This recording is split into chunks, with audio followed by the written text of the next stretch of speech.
Listo. Ahí empezamos. Entonces, dentro del tema de lo que es transmisión de potencia mecánica por medio de engranajes, ya vimos toda la parte cinemática, ya vimos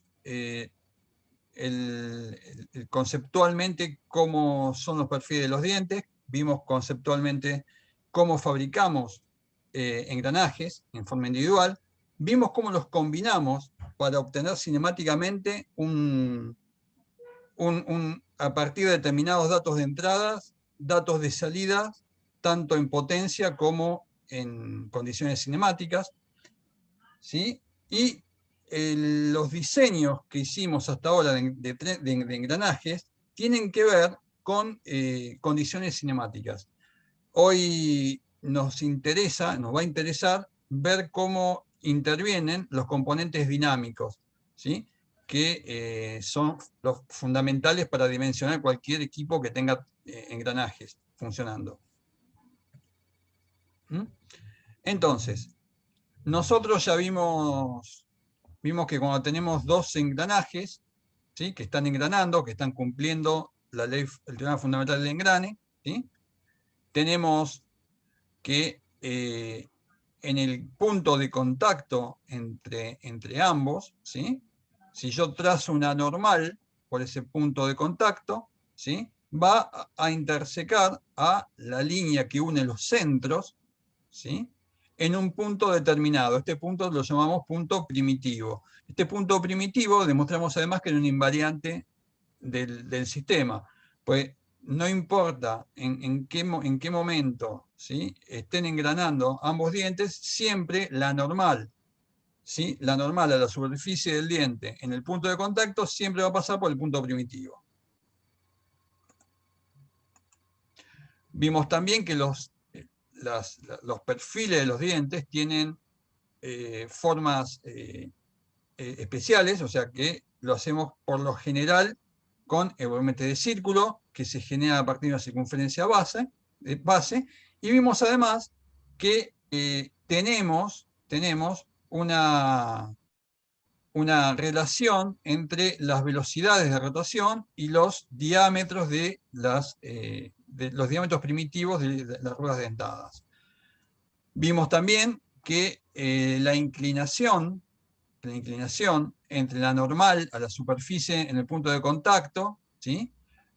Y la normal a la unión entre ambos centros, ¿sí? Forma un ángulo φ, que llamamos ángulo de presión, y que la recta esta normal no es otra cosa que lo que después conocimos como línea de fuerza o recta de presión, ¿sí? Que vemos que además que el contacto desde que empieza hasta que termina, o sea, desde que empieza hasta que termina el contacto entre dientes, ¿sí? Con la entrada y con la salida de un diente sobre otro, ¿sí? Para los perfiles devolventes, que son los que nosotros estamos trabajando, es una recta que está construida sobre la recta de presión. Acá un poco esto es repasar un poco lo que vimos la clase pasada, ¿sí? Y los conceptos básicos que vamos a volver a ver en alguna parte en la clase de hoy, ¿sí? Tienen que ver con que los dientes que vamos a utilizar son dientes que en general van a ser dientes normalizados, ¿sí? Estos dientes normalizados van a estar caracterizados principalmente en el sistema de medición nuestro por una magnitud que nosotros llamamos módulo, ¿sí? Este módulo, ¿sí? Que lo definimos principalmente para dientes rectos, es un número que va a estar dado por el diámetro primitivo dividido la cantidad de dientes. Ese diámetro primitivo dividido la cantidad de dientes, ¿sí? Me da un valor determinado que se mide en milímetros, y que es una de las características principales del engranaje que yo estoy utilizando. Las otras características van a ser el diámetro primitivo, ¿sí? Y el ángulo de presión. Ya habíamos visto también que el ángulo de presión dependiendo del ángulo de presión, si el ángulo es mayor o menor, ¿sí? El diente va a tender a ser o más afinado, si el ángulo de presión es mayor, o más ancho en la cabeza, si el ángulo de presión es menor.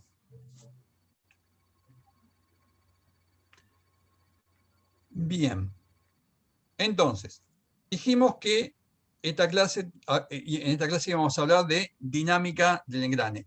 Y no podemos hablar de dinámica del engrane si no tenemos en cuenta cuál es la fuerza o cuáles son las fuerzas que están actuando sobre los dientes de nuestros engranajes.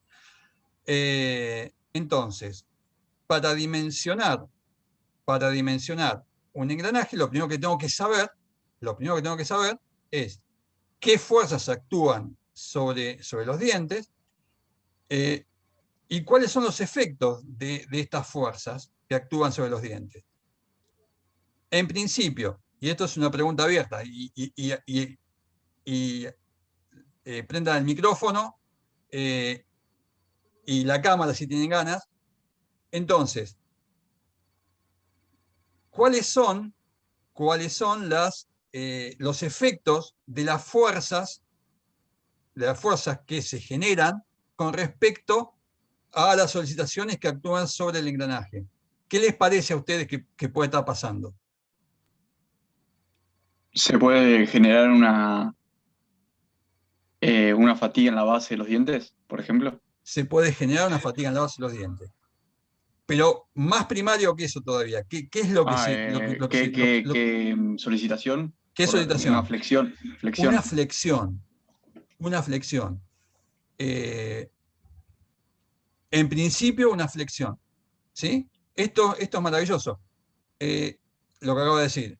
Es más, de hecho, el primer investigador que investigó acerca de este fenómeno, ¿sí? Que fue un tal Lewis, Lewis lo que planteó fue que el diente, o sea, una de las cosas que planteó, que el diente de un engranaje lo puedo visualizar como si fuera una viga empotrada que está sometido a una fuerza de flexión Ft. ¿Y qué otro efecto les parece que las fuerzas entre engranajes pueden tener que son nocivas y que nosotros tenemos que tener en cuenta? ¿Qué otro efecto? Aparte de la ¿Compresión, puede flexión. ser? ¿Cómo? ¿Compresión? Sí, no está mal. O sea, el tema es que la compresión, el tema de la compresión, vamos a admitir a Matías. El tema de la compresión, Me va a en hacer el diagrama que hay principio, en pantalla. ¿qué? Que me va a hacer el diagrama que hay en pantalla. No, está bien. O sea, tenemos una fuerza, tenemos una fuerza radial, pero en principio la fuerza radial no va a ser tan complicada. Cuando ustedes tienen cuerpos que están interactuando entre sí, ¿sí? ¿Qué es lo que pasa? Se generan solicitaciones y además, ¿qué otras cosas pasan? Rozamiento. Hay calor, sí, hay Hay, temperatura.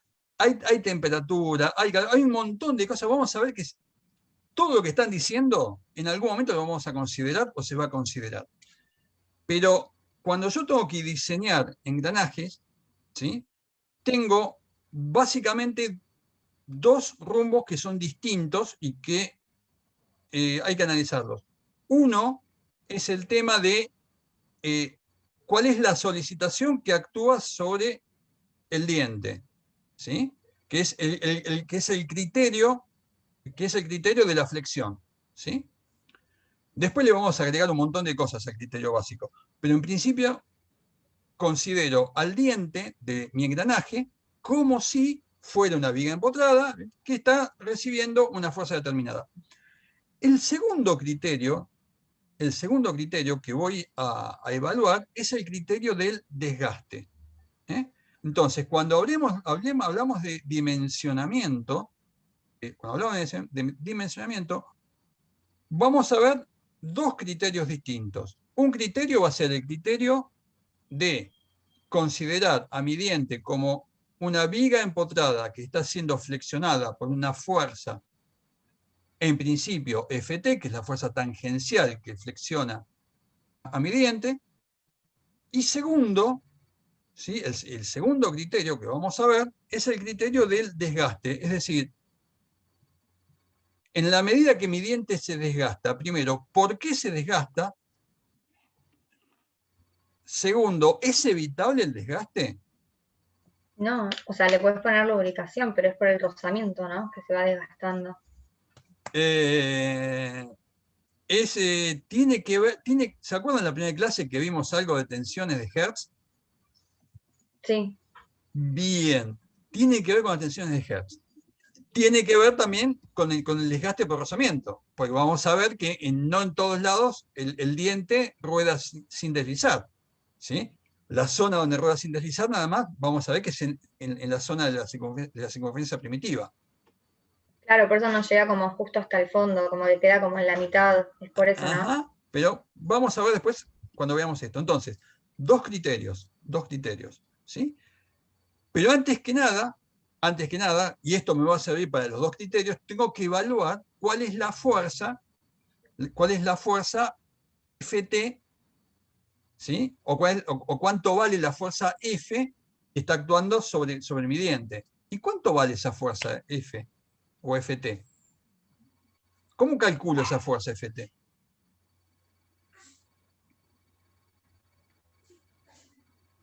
¿Qué necesito para calcular esa fuerza? Es el coseno de la fuerza No, sí. Pero Y después con eso. para calcular la fuerza en sí. Puede ser Después que la necesites proyectamos, ¿eh? Y sacamos la Ft y potencia, Fr. Pero para calcular la fuerza, ¿cómo hacemos? la potencia del engrane conductor, necesitas. Necesito la potencia del engrane. Acá tenemos que Fr es igual a Ft por la tangente del ángulo de presión, ¿sí?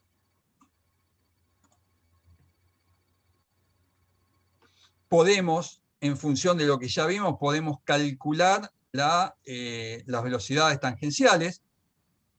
Les hago un comentario. Yo habitualmente en mis clases presenciales, mis presentaciones tienen muy poco texto escrito, o sea, casi nada. Yo lo desarrollo casi todo en el pizarrón. De hecho, cuando tuve que amoldar las clases presenciales a la virtualidad, uno de los desafíos más grandes que tuve fue que tuve que rehacer todos mis PowerPoints. Y yo muchas veces en estos PowerPoint les voy a poner más texto del que a mí me gusta que tenga. Lo que pasa es que soy consciente de que el seguimiento de la clase es distinto y sé además que estas presentaciones la usan como guía, ¿sí? Para estudiar. Entonces, para que les quede más masticado, es como que va a aparecer más texto del que a mí me gustaría que aparezca. Pero les va a servir. Más no les va a hacer. Bien, entonces, tenemos que podemos calcular las velocidades. O sea, yo voy a tener como datos las velocidades de tanto de el piñón como del engranaje conducido, que yo acá llamé omega 1 y omega 2. Le puse las velocidades con las unidades. Generalmente y en casi todas las normas, cuando tenemos que hablamos de velocidades expresadas en revoluciones por minuto, por lo general aparece una N, no aparece una W. Y, como dijeron recién, voy a necesitar la potencia. Con la potencia puedo expresar el momento. Vamos a poner un punterito láser. Acá está. Entonces, con la potencia la puedo expresar en forma de el momento torsor actuante por la velocidad angular. La velocidad angular, por lo general, la voy a tener como dato, o la voy a poder sacar. Y el momento torsor es algo que generalmente voy a poder calcular. Por lo general, este momento torsor va a venir o de una transmisión por correas, o va a venir de una transmisión o de otra transmisión o de una transmisión por un árbol, o de una transmisión, o de otra transmisión por ruedas dentadas, ¿sí? Entonces, esta expresión la coloco en función de la fuerza tangencial de radio, ¿sí? Y acá ya está puesta la velocidad como n en revoluciones por minuto, ¿sí? Con lo cual podemos sacar cuánto vale la fuerza tangencial, ¿sí? Carlos, Sí, perdón, voy a decir una burrada mal, pero se me murió el cerebro. ¿La velocidad no es radio por omega? lo puedo expresar como radio por omega, o sea, en realidad cuando yo tengo la velocidad, ¿sí? Es, La velocidad tangencial en el borde sí, de... o sea, la velocidad tangencial es como, o sea, como si fuera velocidad lineal, ¿sí? Lo puedo expresar como que, como pi por diámetro, que es el la perímetro, circunferencia. ¿sí? Sí. Perímetro de circunferencia, ¿sí? Por omega 1. Pero eso no es... Y O sea, eso es lo que no entiendo, porque la velocidad tangencial es radio por omega. Creo que, Joaquín, lo que pasa es que si fuese radio, tenés que poner 2pi por radio para pasar como de frecuencia a velocidad angular. Entonces acá no está el 2, pues está el diámetro. si no sería 2 pi por radian, o sea, 2 pi por, o sea, acá está expresado en radianes por segundo esto. Bueno, lo pienso, listo. ¿Listo? Bien. Entonces, calculamos el valor de Ft. Este valor de Ft que calculamos, ¿sí? Lo vamos a usar durante toda la clase de hoy, este valor de Ft, y lo van a utilizar también cuando hagan el trabajo práctico de trenes de engranes. ¿Sí? Bien. Entonces, acá me tomé el trabajo de ponerles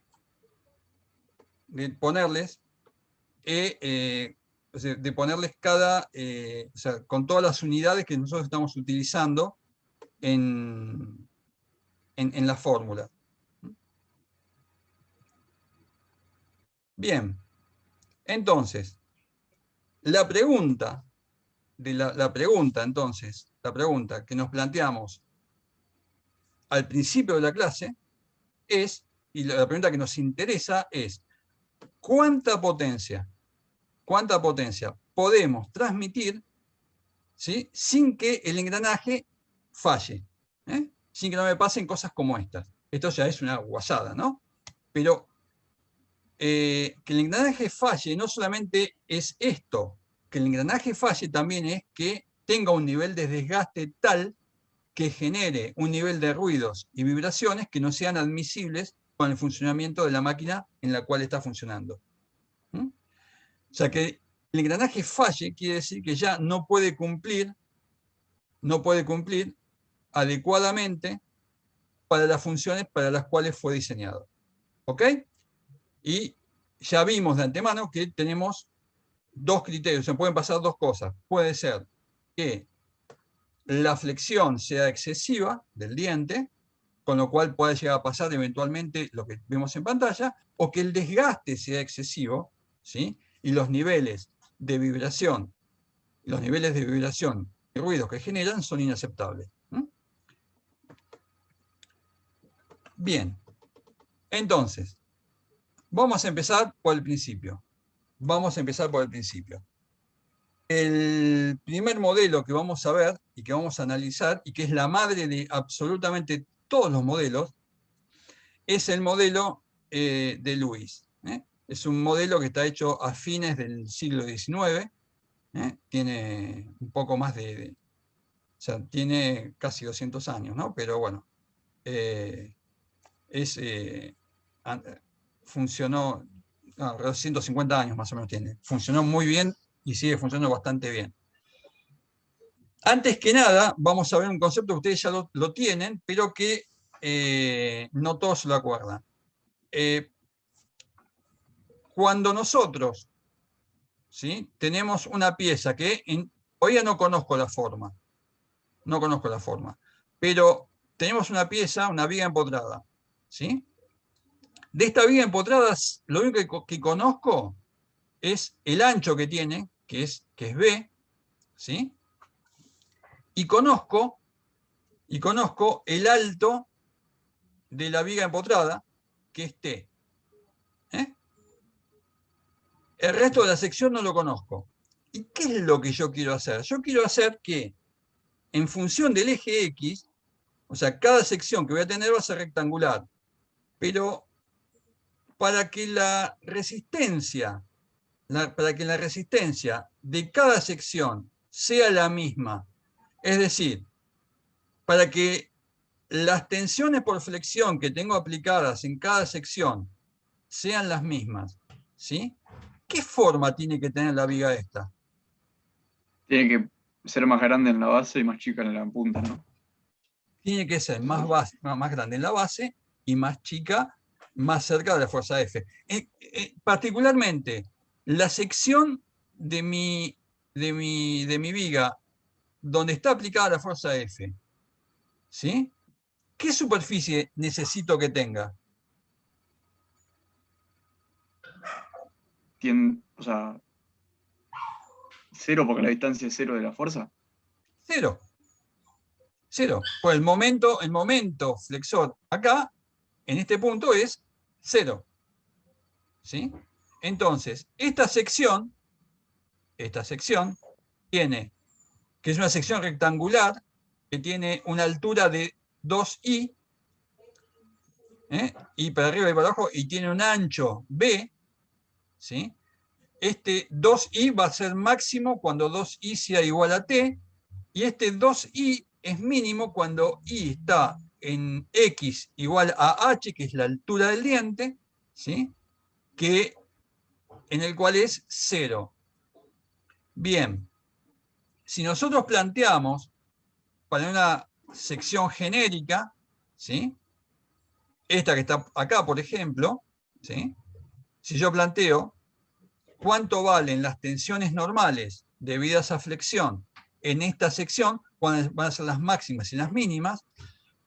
Las máximas van a estar, o sea, el plano neutro va a ser en el centro, es simétrico, y esta distancia I, que es lo que me va a determinar el perfil de esta curva que yo estoy buscando, ¿sí? O sea, esta distancia I va a ser variable, o sea, entre 0 y t. Bien, reemplazando los valores del módulo resistente, ¿sí? Nosotros llegamos, o sea, y despejando para una sección genérica, nosotros llegamos a esta ecuación. Esta ecuación es una parábola. Esta parábola ustedes ya la vieron, ¿sí? Esta parábola ustedes ya la vieron. O sea, la ecuación esta que acabamos de descubrir, ¿sí? Es esta parábola, ¿sí? Que es una parábola que se llama parábola de resistencia constante. Parábola de resistencia constante. Esta parábola de resistencia constante, me determina para cada sección paralela a esta sección que está acá rayada, en la medida que se desplaza a lo largo del eje X, me determina cuánto vale esa sección. Ustedes se acuerdan cuando vimos dimensionamiento de árbol. ¿Se acuerdan cuando vimos dimensionamiento de árbol? Una de las cosas que vimos es que el árbol era escalonado, ¿sí? Y por lo cual, uno de los motivos por los cuales tendía a ser escalonado, pues era una forma de tratar de copiar la forma parabólica o de habano que tiene la sección, ¿sí? De resistencia constante. Bien, entonces, esta curva que tengo acá, y esta curva que tengo acá, es una curva que se llama de resistencia constante.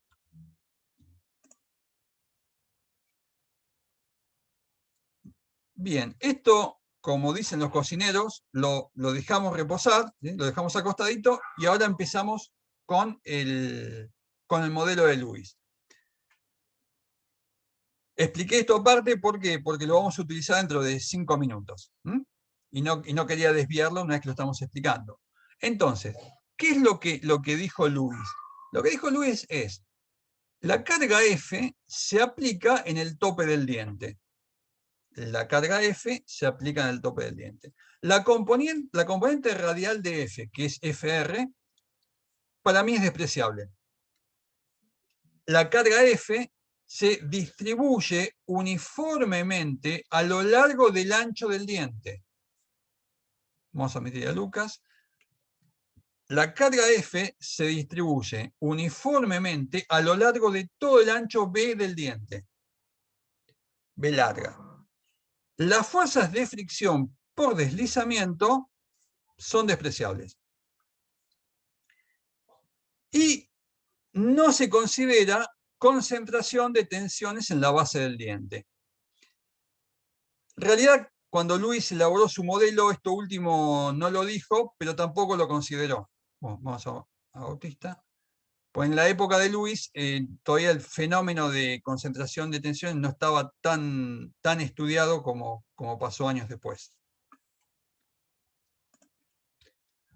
Bien, entonces, yo aplico la fuerza F en el tope del diente, aplico la fuerza F en el tope del diente, la fuerza radial en principio es despreciable. Esta fuerza F está distribuida a lo largo de todo el ancho del diente y en forma uniforme, ¿sí? Y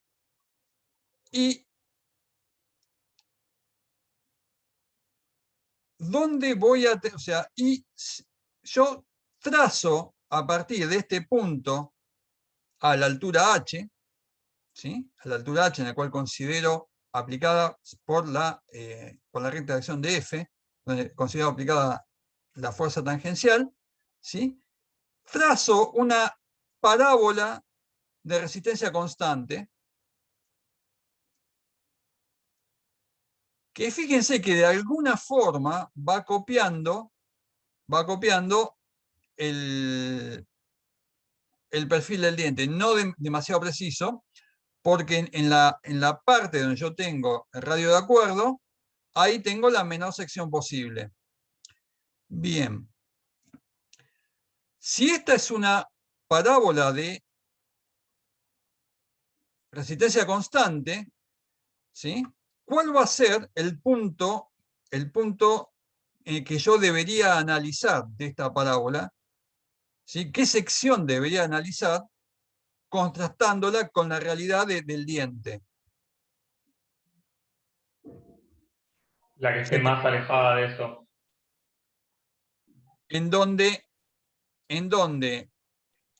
el diente esté lo más cerca posible, el perfil del diente esté lo más cerca posible de la parábola. Y esto ocurre en este punto, en la base del diente.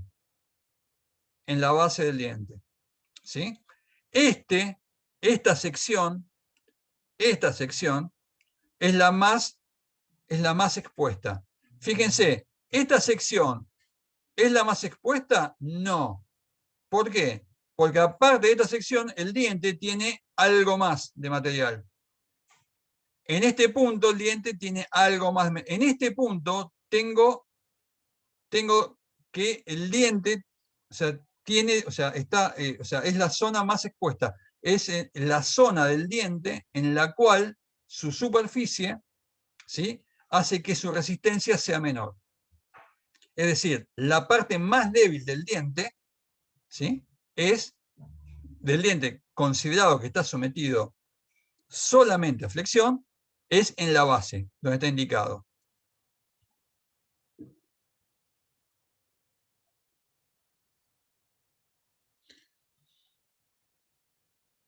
Lo que hizo Lewis después fue jugar geométricamente. Lo que hizo Lewis después fue jugar geométricamente con la solicitación, que es el momento flexor. ¿Y el momento flexor cuál es? Es Ft por H, ¿sí?, dividido el módulo resistente. Esto ya lo calculamos acá, ¿sí? .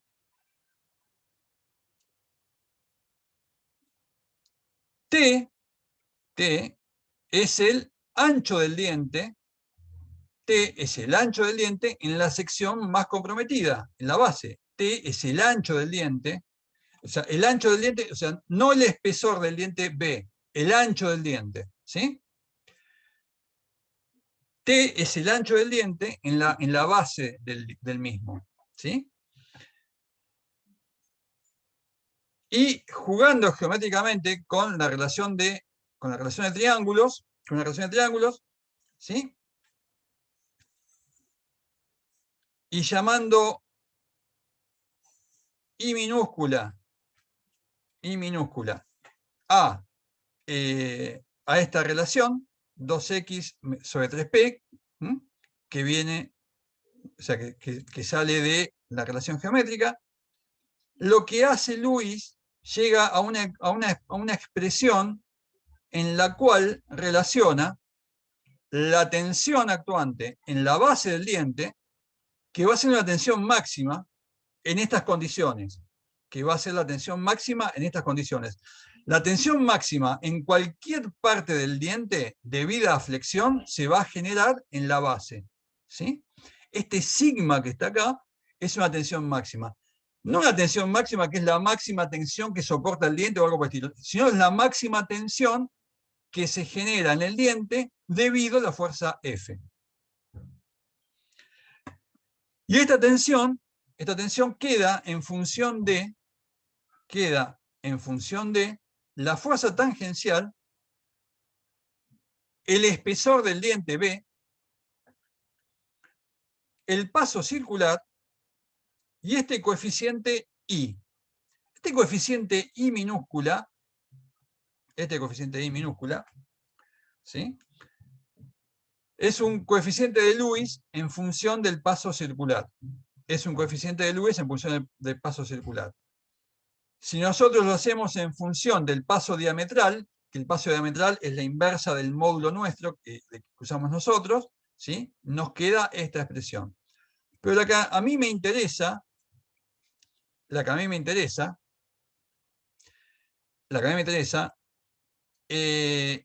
es esta ecuación que está acá, en la cual sigma, es decir, la tensión máxima en la base, que se produce en la base del diente, ¿sí? Está generada por una fuerza tangencial, es directamente proporcional a la fuerza tangencial e inversamente proporcional a al espesor del diente B, al módulo del diente y al factor de forma, y esto se llama factor de forma de Lewis.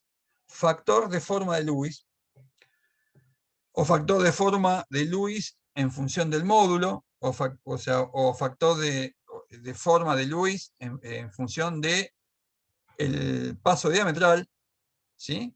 Que es el I minúscula que teníamos antes dividido pi. Esta expresión es la ecuación de Lewis, en función del módulo, que es la que usamos en unidades del sistema internacional.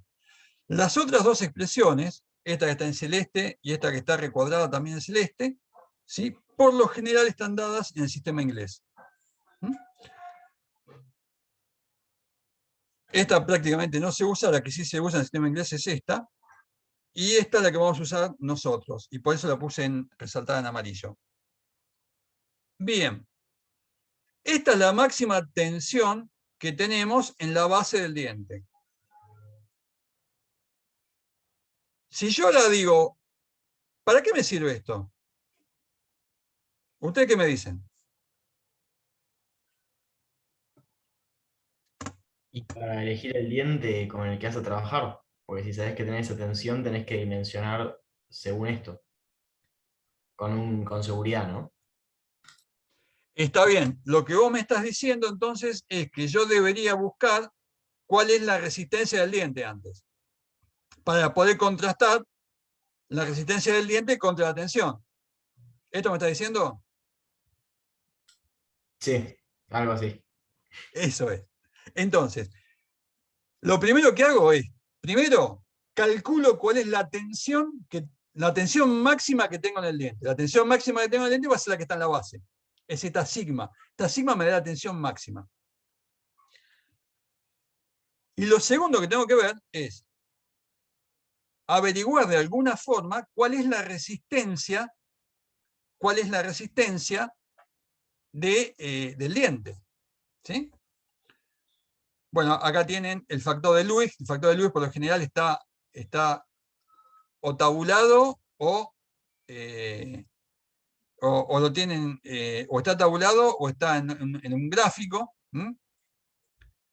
Entonces, esta tensión máxima, ¿sí?, que tengo en la base del diente,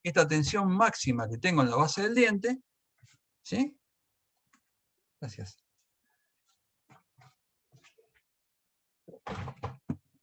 Esta tensión máxima que tengo en la base del diente va a tener que ser menor que una resistencia o una tensión admisible, que la voy a llamar, esa tensión admisible o resistencia admisible, la voy a llamar SA. SA. Y esta SA, ¿sí?, en función de la fuerza máxima, en función de la fuerza máxima que soporta el diente, va a estar dada por esta expresión. Pero todavía no sé cuánto es SA. Entonces, SA va a ser un dato que deberemos darle, que es un dato experimental. SA es un dato que deberemos darle, que es un dato experimental. Entonces, en función de esta SA, que es dato, yo puedo calcular cuál es la fuerza máxima, ¿sí?, la fuerza tangencial máxima que soporta el diente. ¿Sí? Entonces, reemplazando en la expresión de Lewis, el sigma por esta SA y poniéndole a la Fs, que es la fuerza tangencial máxima, ¿sí?, puedo determinar cuál es la máxima fuerza que soporta mi diente. Ahora, quizás me interese saber cuál es la potencia máxima que soporta mi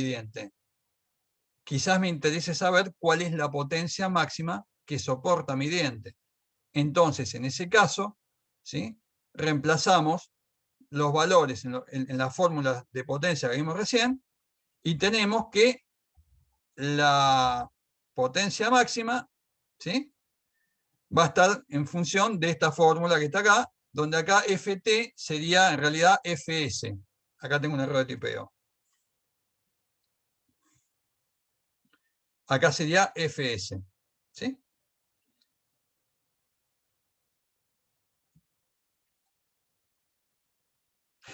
Y para un valor determinado, de una potencia dada, ¿sí?, me puede interesar, y esto es algo que, por ejemplo, van a calcular en el trabajo práctico, me puede interesar saber, diciendo, bueno, ya tengo mi fuerza tangencial dada, tengo una potencia que estoy transmitiendo, ¿sí?, mi rueda dentada ya tiene una forma determinada, tiene un módulo, tiene un factor de Lewis determinado, ¿sí? ¿Qué ancho tiene que tener para que pueda transmitir la potencia que le estoy dando? ¿Sí? Entonces despejamos de esta fórmula el valor de B. Despejamos de estas fórmulas el valor de B. Muchas veces uno ve engranajes que son muy anchos, ¿sí? O sea, un engranaje puede tener 50 milímetros, puede tener 100 milímetros. En motores navales tenemos engranajes que tienen 200 milímetros de espesor, ¿sí? Y uno dice, ¿por qué tan ancho? ¿Por qué no un poco más? O sea, bueno, el motivo es este. Cuanto más ancho es es el engranaje, cuanto más ancho, ¿sí? O cuanto mayor es el espesor del engranaje, ¿sí? Menor es la tensión actuante en la base del diente. Cuanto mayor es el espesor del engranaje, menor es la tensión actuante en la base del eje. Y como la tensión actuante va a tener que ser menor que un valor fijo dado que va a ser SA, ¿sí? Muchas veces voy a tener que aumentar el valor del espesor para disminuir esta tensión y que pueda verificar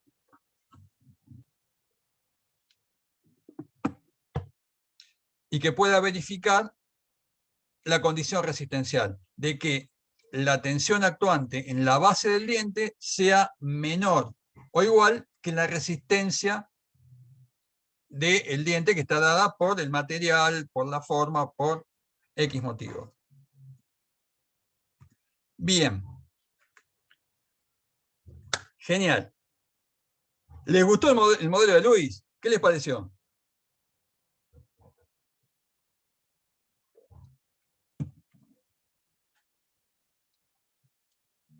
Bien. Ojalá fuera así, tomamos. O sea, en general, en los parciales, no nos vamos mucho más del modelo de Lewis. ¿Sí? ¿Por qué? Porque en esencia, lo que plantea Lewis está bien. Está bien. Ahora, si yo tuviera que hacer un análisis en serio, ¿sí? De una transmisión por engranajes, ¿este modelo me alcanza? Y hay un montón de cosas que no estoy considerando. Hay un montón de cosas que no estoy considerando. ¿Eh? Hay un montón de cosas. ¿Qué cosas no estoy considerando, por ejemplo? ¿A quién se le ocurre? Y el, Fatiga. ¿El qué? sí, el rozamiento yo creo que es muy importante, ¿o no? En la realidad. Sí, pero eso lo vamos a ver. O sea, sí, ponele. La fatiga también. ¿Qué cosa? La fatiga. La fatiga. No estoy considerando la fatiga acá. No estoy considerando la concentración de tensiones. No estoy considerando la forma del diente. ¿Qué más no estoy considerando? No estoy considerando la velocidad tangencial. No estoy considerando la tecnología de fabricación. No estoy considerando la relación de contacto, la concentración de tensiones, el grado de carga de impacto. No estoy considerando montaje. No estoy considerando los momentos de inercia de la rueda dentada. No estoy considerando el efecto fluctuante de flexión, que es la fatiga. Hay un montón de cosas que estoy considerando. Entonces, la gente de ACMA, o sea, hubo varios investigadores. En el apunte les va a mencionar varios investigadores y varias cosas que fueron modificando a Taylor. Pero la principal institución que hizo una modificación importante del modelo de Lewis y lo fue adaptando a la realidad y lo sigue haciendo hasta el día de hoy, es ACMA. ¿Sí? Entonces, ACMA presentó esta fórmula para calcular la flexión. ¿Sí? Esta fórmula la presentó ACMA. ¿No? En donde sigma F es la tensión a la flexión máxima en la base del diente. Es la tensión máxima debida a flexión en la base del diente.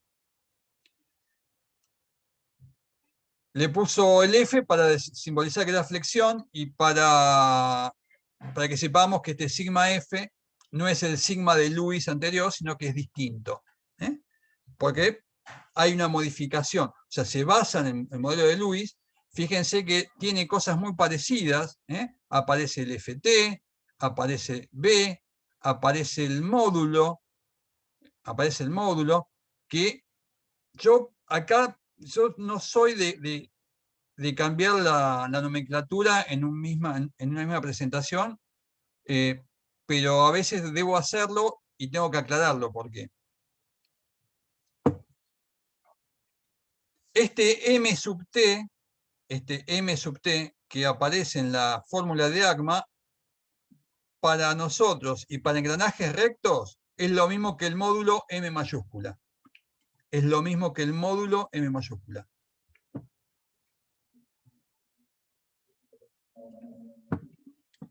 Si el engranaje fuera un engranaje helicoidal, este M sub T valdría el módulo normal que calculamos nosotros habitualmente, dividido el coseno del ángulo de presión. Pero esto por el momento no nos interesa, y en general tampoco nos va a interesar, porque por lo general vamos a trabajar con dientes rectos. Entonces, este M sub T es el módulo, ¿sí? Este I sub J, es el factor geométrico, ¿sí? Pero no es el factor geométrico de Lewis, es un factor geométrico de ACMA que tiene en cuenta otras cosas, además de las cosas que tenía en cuenta Lewis. Y tenemos varios factores más que ahora vamos a ver qué son. Bueno, F sub T, B y MT, ¿sí? Que es el módulo, ¿sí? Ya las teníamos. Los factores nuevos que tenemos van a ser un K sub 0, que es el factor de sobrecarga, el K sub B, que es un factor dinámico. Alguien me puede decir, Carlos, ¿por qué K sub B es el factor dinámico? O sea, pues depende básicamente de la velocidad. Por eso el K sub B. ¿no? El K sub S, que viene de size, que es el factor de tamaño. El K sub H, que es el factor de distribución de carga. Y el factor K sub B, que es el factor de espesor de llanta. ¿Qué es la llanta? Los engranajes, por lo general, no son un cilindro totalmente lleno, sino que tiene una especie de llanta, es parecido a las poleas, tiene una llanta, ¿sí? Y una nervadura que lo conecta con el cubo central, ¿sí? El espesor de esa llanta, o sea, tiene que ser tal que garantice que... un momento.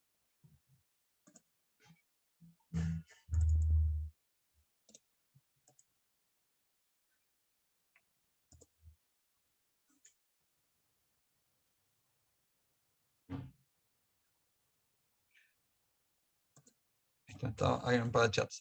Listo.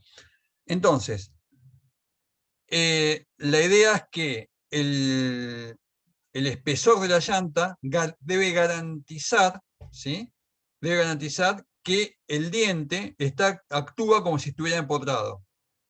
Y no hay deformaciones adicionales, o sea, permite el perfecto empotramiento del diente sobre el engranaje. Carlos, tengo una pregunta. Sí, señor. Estos factores van a hacer que sigma F sea más alto, ¿no? En la realidad. Es decir, que la base esté más solicitada de lo que dice el modelo básico de Lewis, ¿o no? Exactamente. O sea, estos factores, yo acá una cosa que me interesó hacerles saber es, primero, cómo funciona el modelo de Lewis. O sea, que la idea es calcular una tensión determinada en la base del diente. O sea, ¿por qué la calculo? ¿Sí? ¿Y contra qué la comparo? Esto está en la norma de ACMA y está bueno que lo sepamos. Además, esta norma ACMA, de donde sale todo esto, está actualizada a ayer prácticamente, o sea, está recontra actualizada. Si esto mismo lo ven en otros libros, quizás vean que los factores que toman son ligeramente distintos, pues son de normas ACMA anteriores. O sea, esta es de la última norma ACMA. Y en general no solemos escarbar demasiado con esto, porque esto va cambiando permanentemente en la medida que la investigación va generando nuevos datos. El I sub J es el factor geométrico de ACMA de resistencia a la flexión. Este I sub J en muchos libros aparece como J solamente. Si ustedes van al Juvenal, en el Juvenal no le va a aparecer I sub J, les va a aparecer J. Que es la denominación en normas anteriores. Entonces,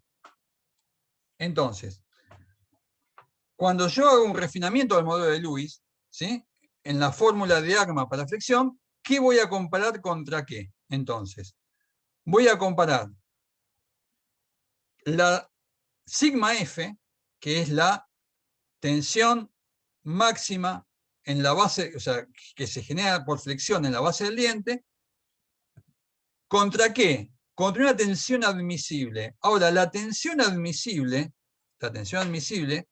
voy a tomar una tensión admisible que va a estar corregida también por ACMA, que no va a ser solamente la tensión de un ensayo simple de flexión, sino que va a ser una tensión admisible,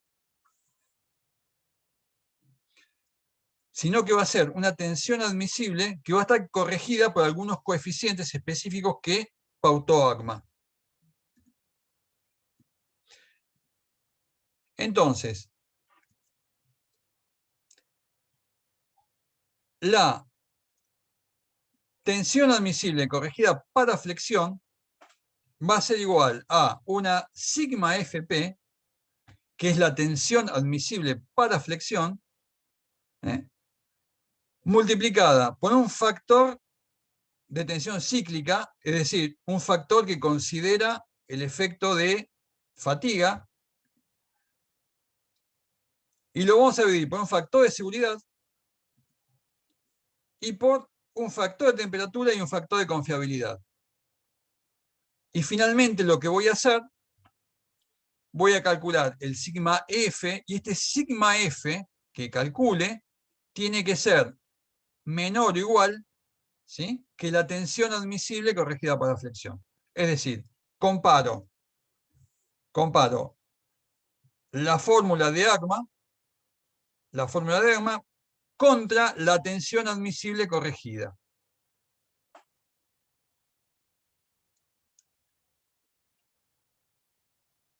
Bien, ahora lo que hice fue esto que vimos hasta acá, esto es lo importante, esto es lo que más me va a importar a la hora de dimensionar. Vamos a hacer una recorrida ahora sobre cada uno de los distintos coeficientes y de los distintos factores para ver cuál es la importancia relativa que tienen. Pero por lo general, salvo algunos en particular, como el KB o el casero, ¿sí?, en general, conceptualmente, no tienen demasiado juego conceptual, porque derivan de la experimentación. Con algunos podemos sacar conclusiones bastante interesantes. Vamos a ver. Empezamos por el factor geométrico ACMA de resistencia a la flexión. Este factor tiene en cuenta varias cosas. Tiene en cuenta la forma del diente, la posición más desfavorable para aplicar la carga, la concentración de tensiones, la distribución de la carga entre líneas oblicuas de contacto para dientes de engranajes helicoidales. Cuando se trata de engranajes helicoidales, recuerden, esto sí lo que comenté brevemente hace un par de minutos, que el MT, ¿sí?, es el módulo normal dividido el coseno del ángulo de presión, dividido el coseno de phi. Pero en líneas generales el módulo va a ser el módulo normal que usamos siempre. Y además evalúa tanto, que esto fue algo que comentaban al principio, evalúa tanto la componente tangencial como la componente radial.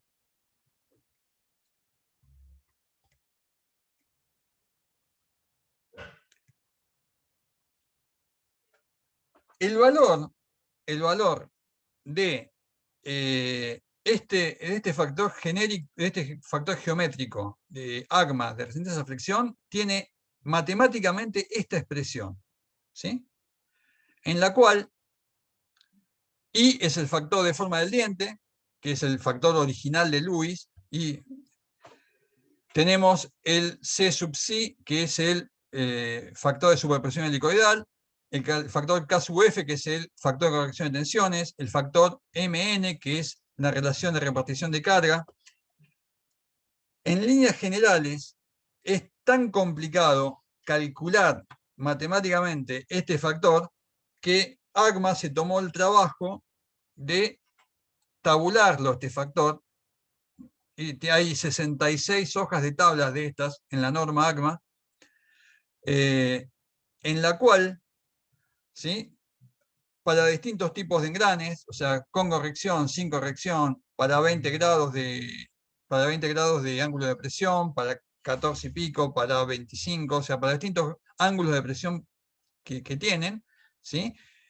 Y teniendo en cuenta los números de engranes, de dientes típicos de engranajes en la norma americana. Entonces, lo que hacen es, entran con los dientes, acá lo que tienen son los dientes del piñón, al piñón le dicen al engranaje más pequeño, y acá dientes del engrane, que es el engranaje mayor, ¿sí?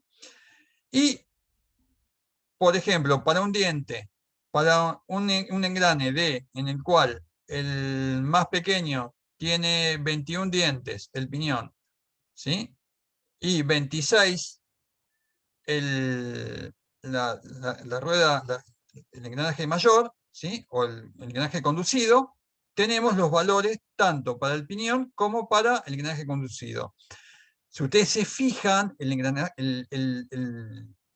factor geométrico para el engranaje conducido, ¿sí?, siempre va a ser igual o mayor que para el piñón.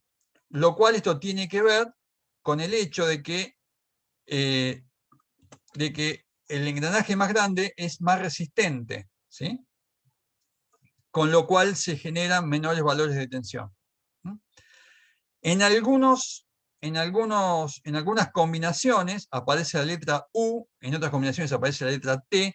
La letra U quiere decir que ACMA no recomienda que se usen esas combinaciones de dientes. ACMA no recomienda porque se produciría un fenómeno de interferencia o de undercutting, ¿sí?, en el cual no es conveniente tener engranajes de ese tipo funcionando, según la norma. En algunos aparece una T, que me indica que aparecen dientes que son demasiado puntiagudos, ¿sí?, para esa combinación de dientes, y la norma recomienda fuertemente evitar esos dos tipos de dentados, para esa cantidad. O sea, con lo cual deberíamos redimensionar la transmisión.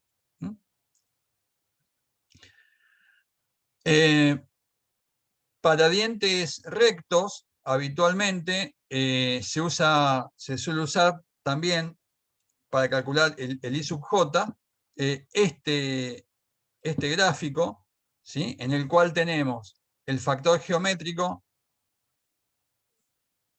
en las ordenadas, y en las abscisas tenemos la velocidad, o sea, tenemos la relación de dientes, ¿sí? Tenemos relación de dientes. Y acá tenemos el número de dientes, por ejemplo, entramos con los dientes del piñón y vamos a los dientes, por ejemplo, que es, en este caso, por ejemplo, acá 50, ¿sí? Y acá tenemos un factor K sub B de 0,35. Y acá tenemos las distintas relaciones. Eventualmente, si la relación no está acá, se puede interpolar con el gráfico, dentro de las condiciones del gráfico. Fíjense, este es el diagrama de la norma actual, y este es el diagrama que está en el libro de Juvenal, ¿sí?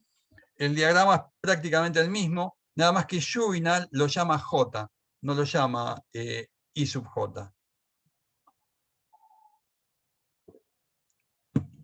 Seguramente en la nueva edición de Juvenal va a aparecer con I sub J, pero todavía no está. Bien. El factor dinámico. Una pregunta. Sí. ¿Esta presentación no está en el site? En el site hay una que es parecida, que no es esta. Porque Claro. esta la terminé media hora antes de que empiece la clase. Ah, ok. O sea, reformulé gran parte de la presentación del cuatri pasado.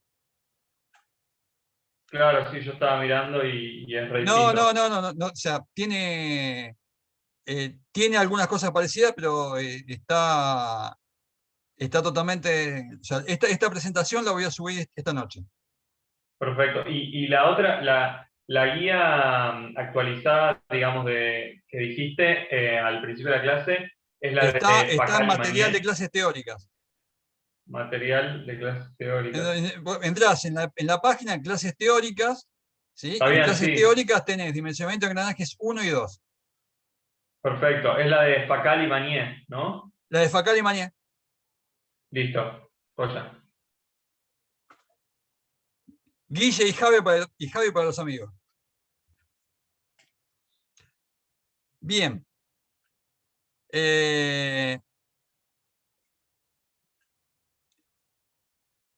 Esa publicación que hizo Guille y en colaboración con Javi, o sea, son del cuatri pasado. O sea, las terminaron el cuatri pasado, están muy buenas. Y lo que traté de hacer, como el material de estudios ese, es adaptar, o sea, antes habitualmente lo que hacíamos, estudiamos esto del capítulo del Juvenal, como para mí está bastante mejor el capítulo o sea, el apunte de Guille que el Juvenal. Fui adaptando un poco esta presentación al material que ustedes, con el cual seguramente van a estudiar. Genial. Entonces, factor dinámico de velocidad. Factor dinámico de velocidad. El factor dinámico considera el efecto de sobrecargas de origen dinámico, valga la redundancia, debida fundamentalmente a imprecisiones en la fabricación, en el montaje y en el engrane o acoplamiento de las ruedas dentadas. El factor dinámico considera el efecto de sobrecargas de origen dinámico debida fundamentalmente a imprecisiones en la fabricación, en el montaje o en el engrane o acoplamiento de las ruedas dentadas.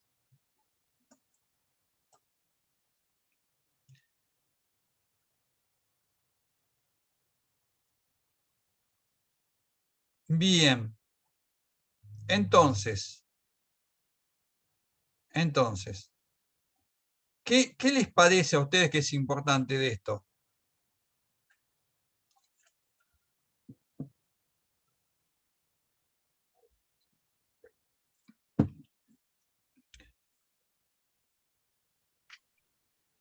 Importante, ¿a qué te referís, Carlos? Si yo tuviera que fabricar ruedas dentadas, o sea, ¿en qué tengo que tener cuidado para que no tenga problemas de sobrecargas de origen dinámico? ¿Y en la superficie de contacto de los engranes? ¿Puede ser? Por ¿O ejemplo, ¿qué otra cosa? que, que el montaje sea tal de que la distancia entre los engranes no sea o sea, no sea muy alta? Es decir, que no haya un impacto, digamos, porque yo me imagino que si los engranes están muy separados entre sí, por ahí se tocan los dientes, pero con mayor impacto que si estuvieran más pegados por ahí. No sé si estoy Acordate que diciendo bien. acordate que los dientes de los engranes nuestros, o sea, son engranes normalizados y son engranajes que además tienen perfiles evolventes. O sea que mientras que cuando termina un par de dientes, el contacto empiece el otro par de dientes, no, o sea, pueden estar más o menos separados los centros, que no voy a tener problemas. No así si fueran cicloidales. Si fueran cicloidales, o sea, la distancia entre el centro tiene que ser exacta. Pero con dientes envolventes no hay problema con eso. Pero está bueno lo que estás Puede ser pensando. tal vez. Está bueno. Bien, vamos a ver un par de cosas. Vamos a ver, entonces, imprecisiones en la geometría de los dientes, en el espaciamiento o en su paso, o en el acabado superficial de los flancos. O sea, esto me va a generar golpes dinámicos. Vibraciones. Durante el engrane o acoplamiento debido a su rigidez. Es decir, si yo tengo ejes que son más flexibles de lo conveniente, ¿sí?, los engranajes se van a estar moviendo entre sí, van a tener movimiento relativo los centros durante el engrane, y eso es indeseable. Magnitud de la velocidad tangencial a la altura de la circunferencia primitiva. ¿Se acuerdan cuando nosotros teníamos engranajes de distintos tamaños? Que si la velocidad tangencial era demasiado alta, ¿sí?, el engrane no iba a permitir, entre otras cosas, el ingreso de lubricación. Desequilibrio dinámico de los elementos rotatorios. Es decir, esto ya excede un poco lo que conocen hasta ahora, porque esto tiene que ver con la distribución de masa de cada engranaje, o sea, que genera vibraciones por desbalanceos, que no es el caso de lo que estamos viendo ahora, pero lo vamos a ver más adelante. Fricción, desgaste y deformación permanente de aquellas partes de los flancos que entran en contacto. Desalineación del árbol sobre el cual va montado, ¿sí? La desalineación es nefasta, ¿por qué? Porque la presión, la fuerza Ft no es uniforme a lo largo de todo el ancho del diente, sino que se reparte en distintas partes, ¿sí?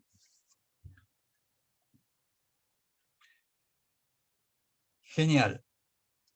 Todo esto que está acá,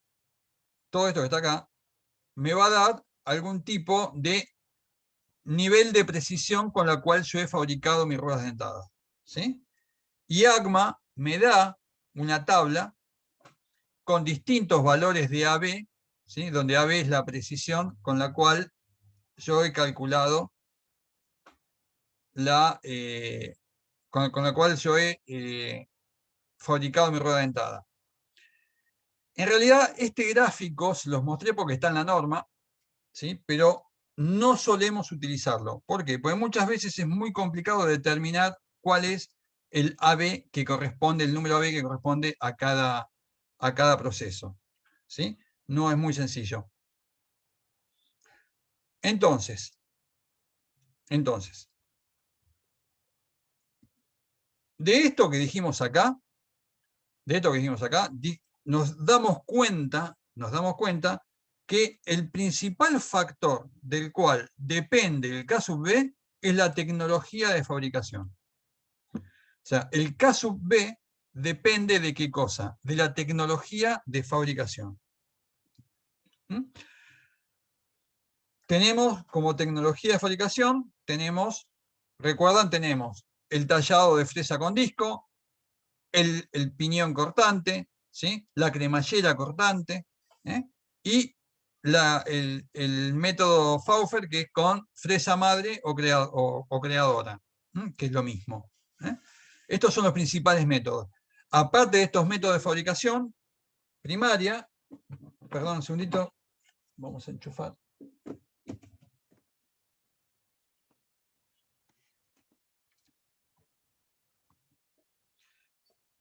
Aparte de estos métodos primarios de fabricación, en el apunte van a tener que tienen además otras formas de mejorado, o sea, y formas mediante las cuales se pueden también rectificar los dientes de los engranajes, ¿sí? Entonces, en función de la tecnología de fabricación, ¿sí?, y acá sí vamos a seguir a Juvenal, en función de la tecnología de fabricación, nosotros en función de la tecnología de fabricación y en función de la velocidad, tangencial, que es la velocidad lineal a la altura de del diámetro primitivo, ¿sí? Vamos a calcular, según la tecnología, vamos a calcular cuál es el K sub B.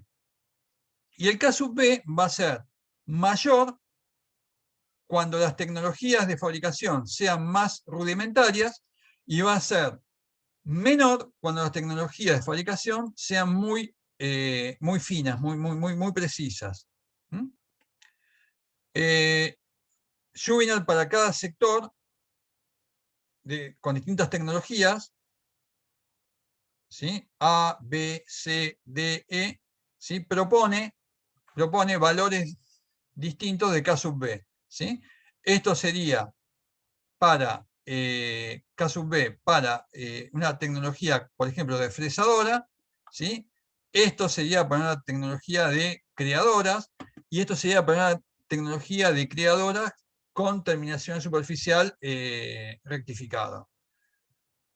Esto con la velocidad en pies por minuto. Como nosotros usamos nosotros usamos la versión para el sistema internacional, entonces lo que se propone, ¿sí? Lo que se propone en líneas generales es que el K sub B va a tener esta expresión, que está acá a la derecha, dependiendo de, de la tecnología de fabricación. ¿Y esto qué me va a querer decir? Esto me va a querer decir que en función de la tecnología de fabricación, mi engranaje va a tener una velocidad máxima determinada. En función de mi tecnología de fabricación, mi engranaje va a tener una velocidad de operación máxima.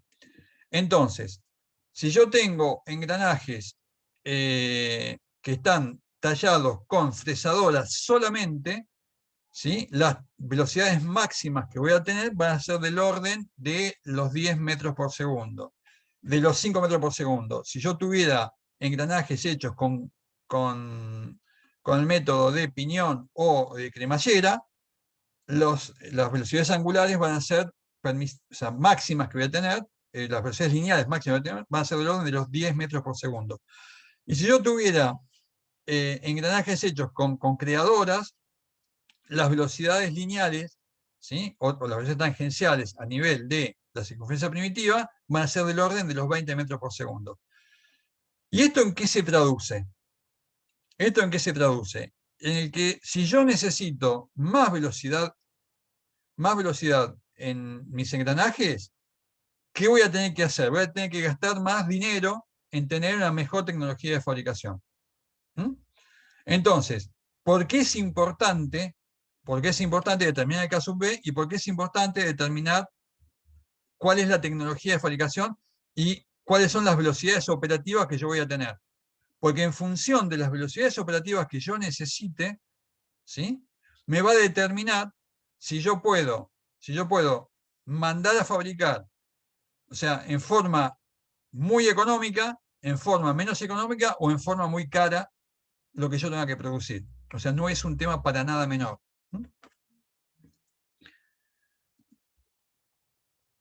Bien. ¿Claro esto que dijimos hasta acá? Sí, pero me queda una duda que no entendí. O sea, ¿te va a salir más caro si tenés, digamos, una fabricación peor? O sea, me mareé con eso. O sea, yo digo, bueno, mi velocidad va a depender de mi tecnología. Suponete que vos tenés que mandar a reemplazar, o sea, vos tenés que reemplazar los engranajes de una máquina que está produciendo el 50% de los productos de tu empresa. ¿Sí? Sí. Y vos decís, bueno, tengo que reemplazar todo un tren de engranes, que serán 10 engranajes, ponele. Y además, vos decís, bueno, voy a hacer un juego de repuesto, 20 engranajes. ¿Es lo mismo hacerlos con una fresadora en el taller de tu fábrica?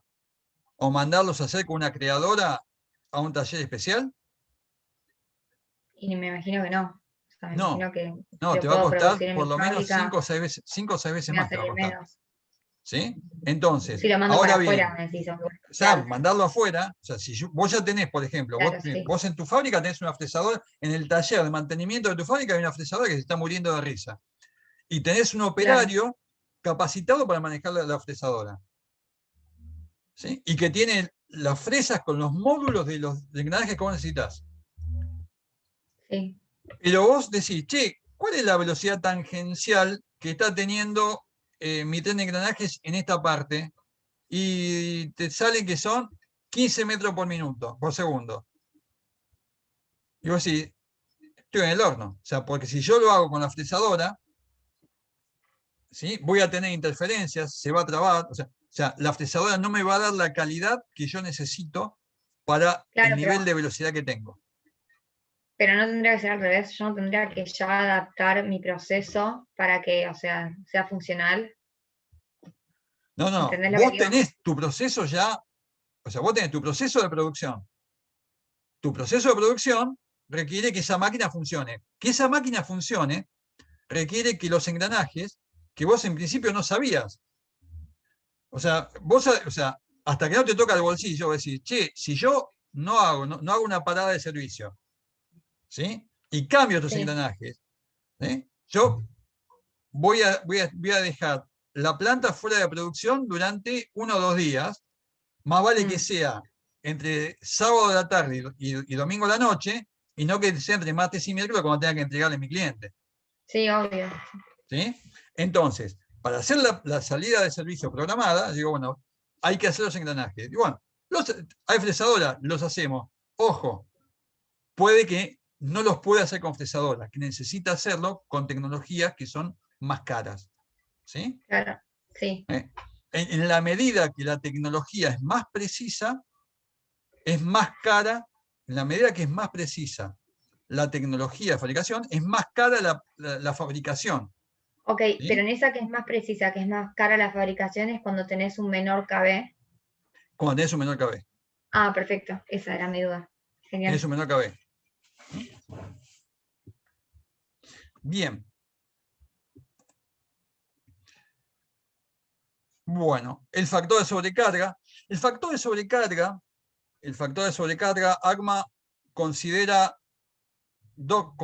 tanto la máquina motriz como la máquina motriz como la máquina útil. ¿Sí?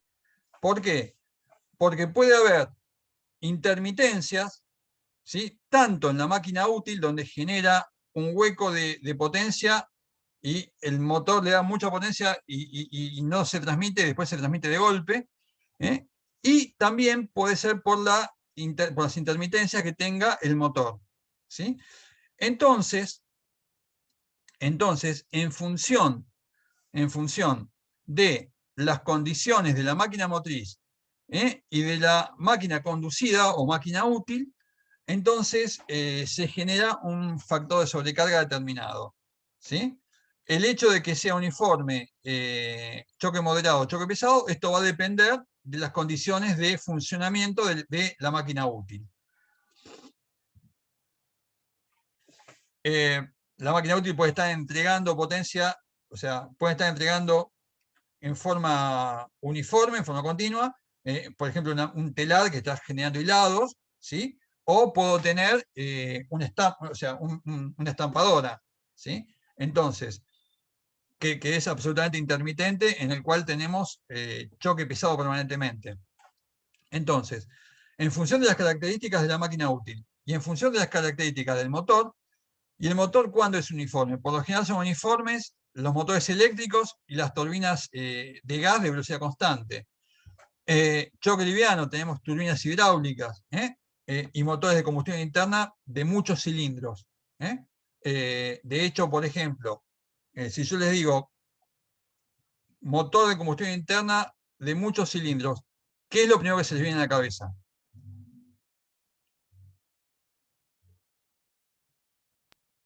¿Un auto? un auto, por ejemplo, pero un caso más emblemático de cilindros, o sea, de motores de combustión interna con muchos cilindros. Hay motores de combustión interna con muchos cilindros en el cual los cilindros están distribuidos en un mismo plano en forma de estrella para que sea lo más continuo posible la entrega de potencia al árbol, que son los viejos motores de aviación. Los viejos motores de aviación, ¿sí? Los aviones de aviación, si ustedes vieron alguna vez un caza de la Segunda Guerra Mundial, había aviones de caza como el Spitfire que tenían la nariz muy larga, pues tenían un motor Merlin Rolls Royce de cilindros en línea, y había algunos aviones que tenían la trompa muy redonda adelante, porque tenían motores en estrellas como el Focke-Wulf, el FW-190, que para muchos fue el mejor caza de la Segunda Guerra Mundial. Esos motores de estrella, ¿sí?, tenían los cilindros de forma tal en el cual la potencia se iba entregando, o sea, al mismo eje casi en forma continua, ¿sí? Entonces, y un caso, bueno, ya de choque mediano tenemos en los motores de combustión interna monocilíndricos, por ejemplo, lo que sería una moto de un solo cilindro.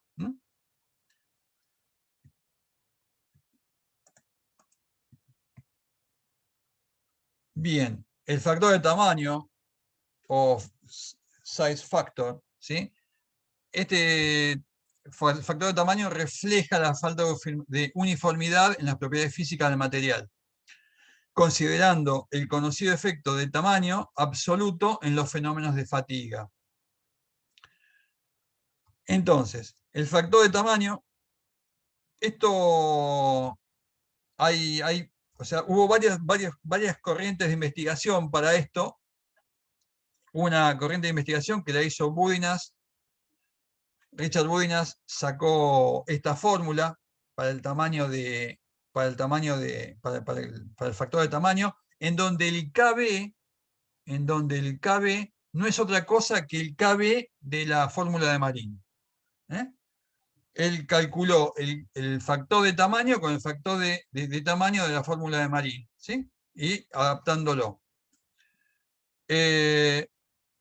Hay otro investigador que se llama Dudley, o sea, muy conocido, pues tiene una obra monumental, tiene un manual de diseño, de diseño en manufactura práctica de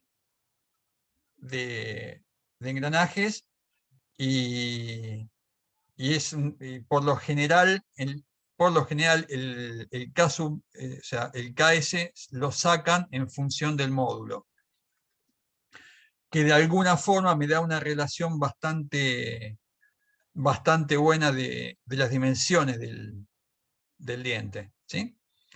Entonces, en función del módulo, Dudley, bueno, determina el KS. Nosotros en la práctica, o sea, estos datos, cuando los necesiten, les vamos a dar el valor exacto. Esto en el trabajo práctico, creo que lo utilizamos, pero si lo utilizamos les damos el valor exacto, no les pedimos que lo calculen. Si tuvieran que investigar ustedes por su cuenta, bueno, acá en el apunte de Facal tienen de dónde agarrarse. Bien. Las tensiones admisibles para tensión, para flexión. Las tensiones admisibles para flexión. Las tensiones admisibles para flexión, ¿sí?, van a depender, ¿sí?, de la tensión SA que les dimos como dato antes, pero también van a tener en cuenta cosas como la composición química, el proceso de obtención, la microestructura, o sea, si el acero o sea, ¿y la microestructura de qué depende? La microestructura de un acero, ¿de qué depende? de de la la cantidad. composición y del tratamiento térmico. Exactamente. Entonces, y en función del tratamiento térmico que tiene, también voy a tener más o menos tensiones residuales, ¿sí? Si yo hice un templado medianamente brusco, ¿sí? Y después no hice un revenido, y seguramente voy a tener tensiones residuales que de otra forma no tendría, ¿sí? Y que son nefastas.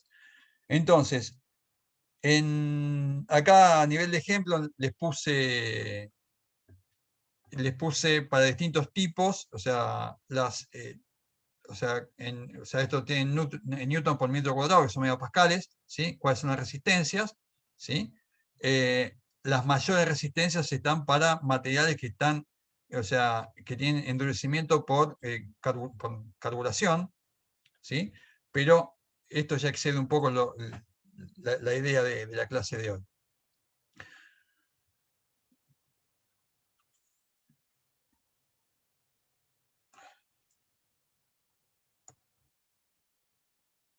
El factor de tensión cíclica, también la función de este valor es ajustar la tensión admisible para la flexión a la cantidad de ciclos, ¿sí? Por lo general uno calcula vida infinita, pero si tiene que calcular fuera de vida infinita, que está entre 10 a la 6 y 10 a la 7, acá, tenemos o sea, otros factores para calcular para menor número de ciclos y para mayor número de ciclos.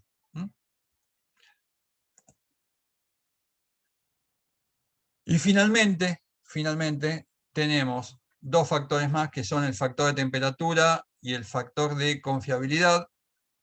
Factor de temperatura, la idea, y acá la norma, los chicos de ACMA en realidad se hacen bastante los osos con esto desde hace mucho tiempo. O sea, lo que te dicen es que si tu mecanismo está funcionando o sea, y todo alrededor está a menos de 120 grados centígrados, ¿sí? El factor de temperatura lo tomamos como 1 y no hay problema. Si las temperaturas superan este valor, entonces deberá tomarse un valor un factor de temperatura mayor que 1, haciendo un cuidadoso análisis de cada caso en particular. En realidad lo que nos están diciendo es, muchachos, que todo el entorno tenga menos de 120 grados. Si no tiene 120 grados, ¿sí? Hagan que el entorno con intercambiadores de calor, con enfriadores, con lo que sea, tenga 120 grados. O sea, si no, no sé, yo no me hago cargo. O sea, es básicamente lo que me están diciendo. O sea, lo que me están diciendo es, traten de que las ruedas dentadas funcionen, o sea, estén trabajando, que la temperatura de operación sea menor a 120. Si no es posible, o una de dos. O ajustamos las ruedas dentadas o ajustamos los mecanismos de enfriamiento necesarios para que funcione a la temperatura adecuada. Y el factor de confiabilidad, o sea, que tiene que ver con un tema estadístico. Con un tema estadístico en el cual el factor 1 es para un nivel de confiabilidad del 99%, que es el que utilizamos habitualmente, que es una falla en 100 muestras. Así que esto es básicamente lo que... Bien. ¿Qué es? Venimos muy bien. Bien, ¿cansados? ¿Paramos unos minutos o seguimos? Por mí sigamos. ¿Listo? Sí, por mí Seguimos también. entonces. Listo, seguimos. Me voy a buscar un vaso de agua y seguimos. Están todos despiertos, ¿no? No se durmió nadie hoy, ¿no? No, despierto.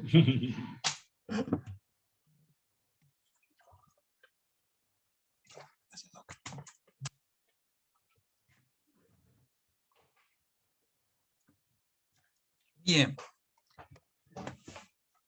Bien, esto definitivamente no es Vikings, Pero bueno. Vamos a hacer...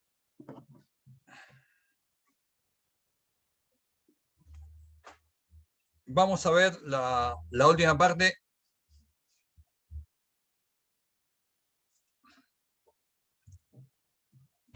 Bien.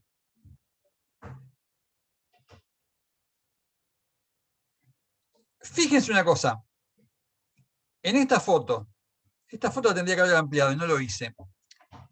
En esta foto, fíjense, ¿es lo mismo esto que está acá que esto que está acá?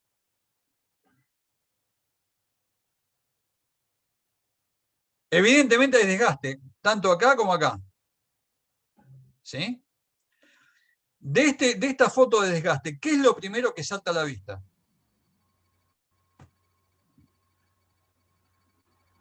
Uno parece, el de arriba, parece tener todo el desgaste, digamos, en la misma dirección, como que en la misma orientación y uniforme, y el otro como que está raspado, comido, como que con un centro, una cosa así.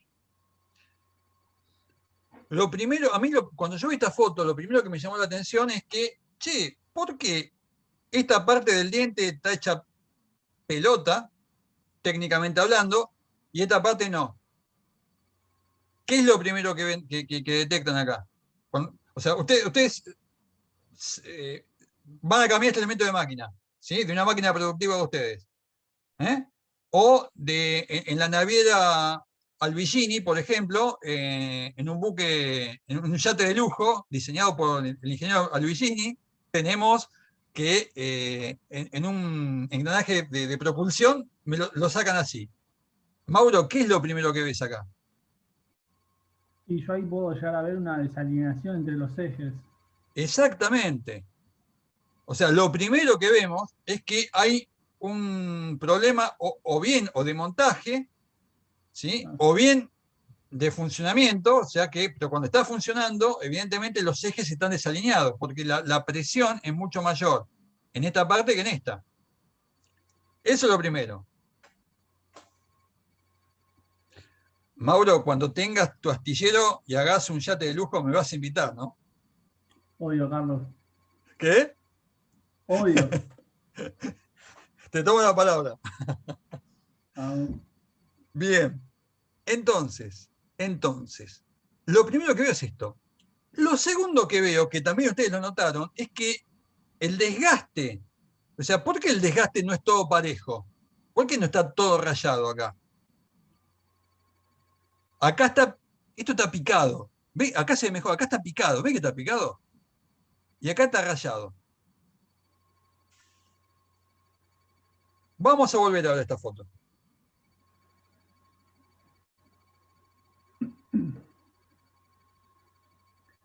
Fíjense acá estas picaduras. ¿Sí? ¿Dónde se producen las picaduras? Más o menos las picaduras, vamos a ver de acá. Vamos a hacer, fíjense, cuando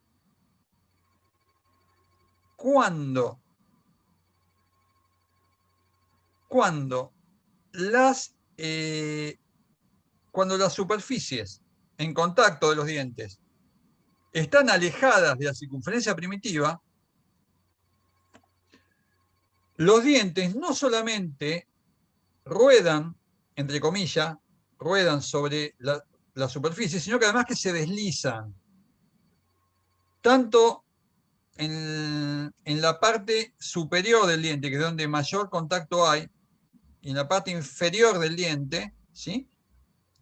Los dientes entran en contacto y entran en contacto como rodando y deslizando.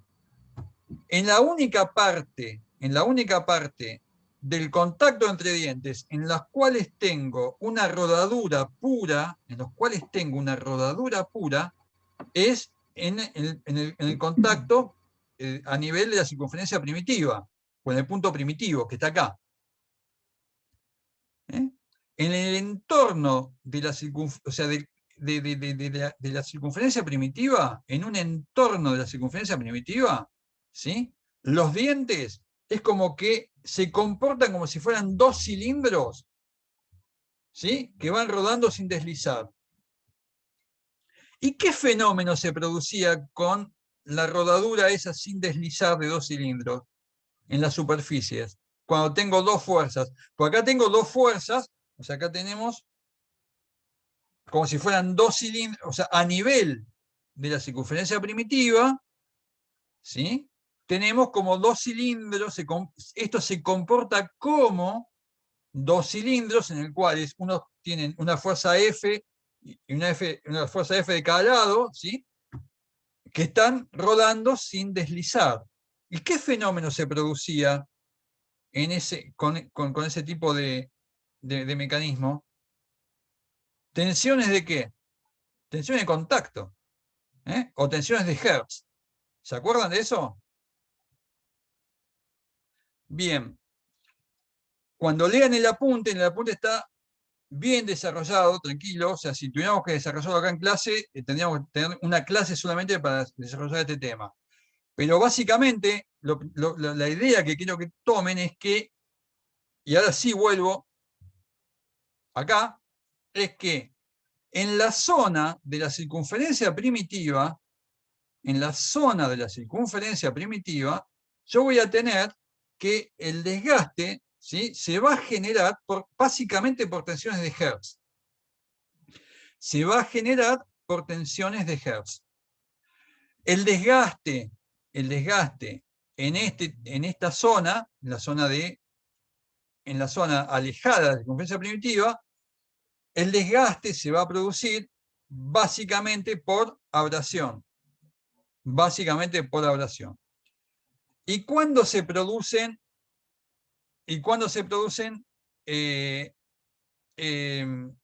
desgaste por rayado? Se produce desgaste por rayado cuando yo tengo partículas suspendidas en el lubricante, ¿sí? Que se interponen en el engrane, ¿sí? Y van rayando en forma manifiesta la superficie del flanco del diente. Entonces, por eso, esta foto no es casual, o sea, esta foto es representativa de un engranaje, primero que está desalineado, como dijo Mauro. Y lo segundo que va a pasar es que en la zona cercana a la circunferencia primitiva voy a tener picaduras que se producen, ¿por qué? Por tensiones de Hertz. ¿Se acuerdan que las tensiones de Hertz, las fallas por las tensiones de Hertz, que eran picaduras que se producían por fatiga debajo de la superficie, principalmente por tensiones tangenciales a 0,4 del diámetro o del ancho de la impronta que produce la marca entre dos cuerpos en contacto. ¿Se acuerdan además que las tensiones de Hertz, o sea que teníamos un estado triple de tensiones y que las tensiones tangenciales, las máximas, se producían por debajo de la superficie y que esa tensión por debajo de la superficie generaban fatiga superficial? Esta fatiga que se genera en los dientes, ¿sí? Es inevitable con el tiempo, es inevitable con el uso. Es decir, todos los engranajes que estén funcionando la suficiente cantidad de tiempo van a tener picaduras. O sea, no tengo forma de evitarlo. O sea, van a pasar, en algún momento van a pasar. Son como los impuestos. En algún momento hay que pagarlos. Esto es lo mismo. O sea, en algún momento va a haber picaduras. En la medida de que yo no me mantenga dentro de niveles de carga razonables y tenga un mecanismo de lubricado razonable, tenga un mantenimiento razonable, ¿sí? Voy a poder sobrellevar mejor esto, pero en algún momento van a pasar estas picaduras. Este desgaste que está acá, esto es síntoma de mal uso. Esto es, o sea, acá es mal mantenimiento. Esto que está acá. Esto que está acá, acá evidentemente, como estaba muy solicitada esta parte no, o sea, fue mucho más notorio acá. Y fíjense, además, tanto acá como se ve, que la desalineación era tal que las fuerzas eran muy superiores en esta parte y cómo van disminuyendo paulatinamente. No así el rayado sigue estando hasta acá. Pero fíjense cómo acá el nivel de fuerza fue cambiando en el diente. Esto es doblemente malo además, porque si lo veo desde el punto de vista de la flexión, yo había considerado que la fuerza F estaba repartida en todo este ancho B. En realidad la fuerza F estaba repartida en este ancho, que es la mitad del diente, con lo cual la fuerza tangencial real que se está transmitiendo es el doble de la que yo tenía prevista. Bien.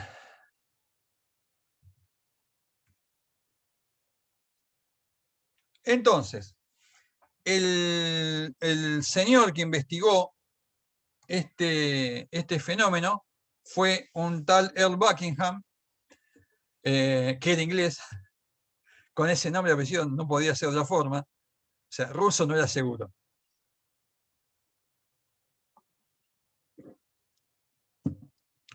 Y lo que hizo Buckingham, yo acá se los pongo muy escuetamente. Léanlo en el apunte.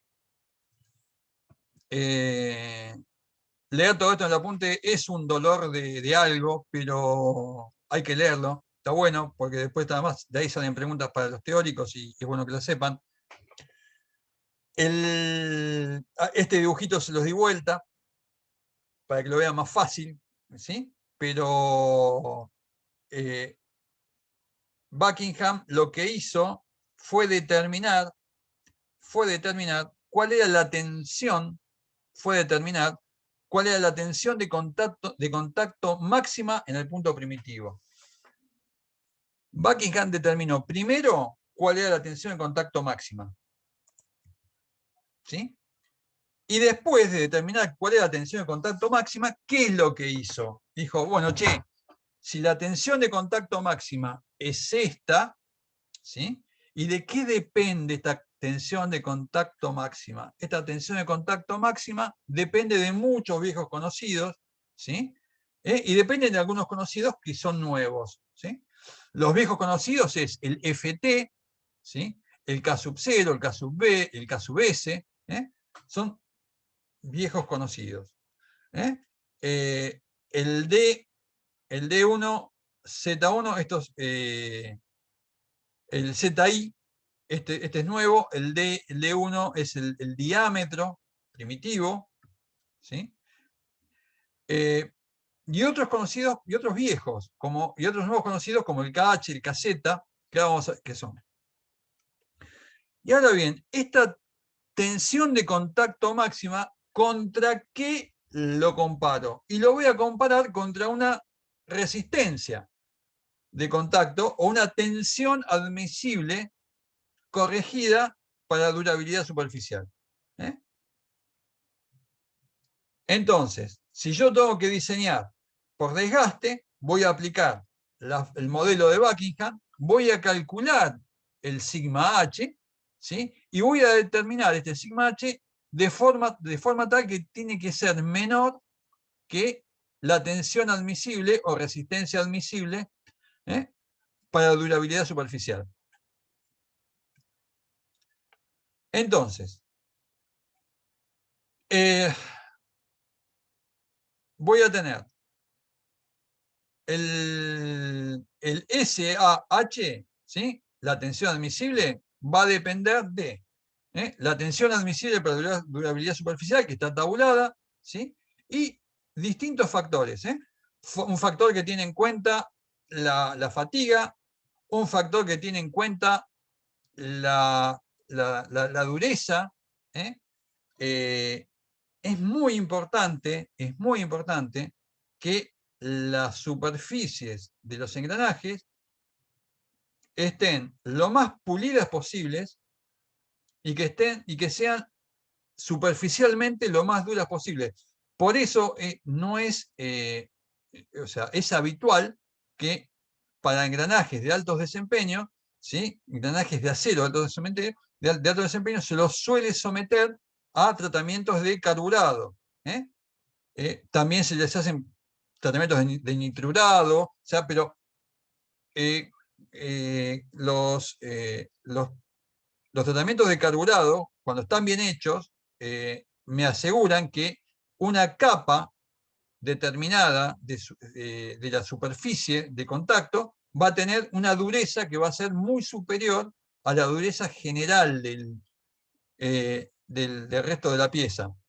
¿Por qué? Pues le estoy prácticamente aumentando, o sea, en un porcentaje muy significativo, la cantidad de carbono. Entonces, genera un nivel de dureza muy, muy alto.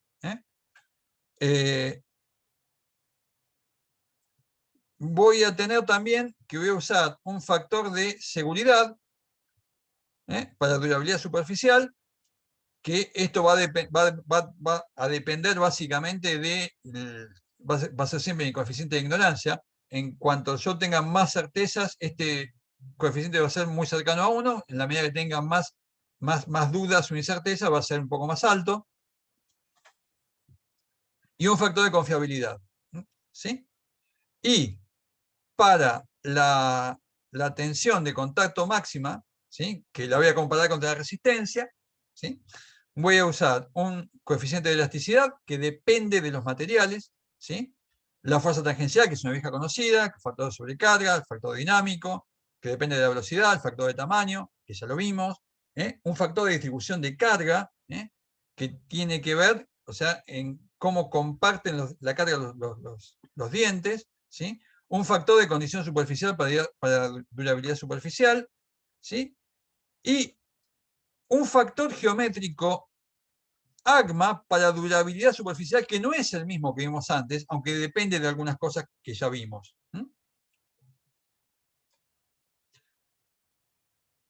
Bueno, esto es un poco lo que estamos viendo. Acá tenemos el factor geométrico AGMA para durabilidad superficial. De vuelta, hay formas matemáticas de sacarlo, pero también está tabulado, en función de los dientes del piñón y de los dientes de la rueda. Por lo general le dicen piñón al engranaje más pequeño y le dicen rueda o engranaje o shear al engranaje más grande.